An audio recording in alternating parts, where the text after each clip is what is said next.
আমার লেখা একটা কবিতা।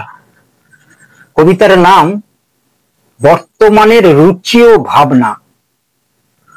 আগে পিছে না ভেবে যত খুশি খেয়ে যান, নিচে আছে ডাক্তার, উপরেতে ভগবান।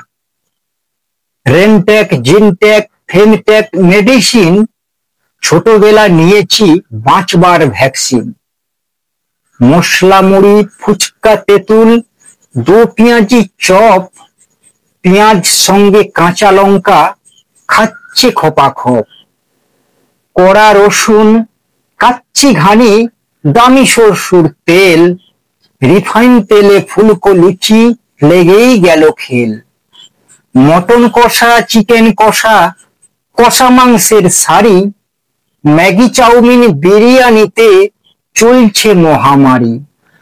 শাক সেদ্ধ, ডাল, আলু ভাতে বাঁচবে কি আর শরীর? দুধ, ছানা, ঘি, মাখন দিয়ে সেবা হয় যে হরির। নমস্কার।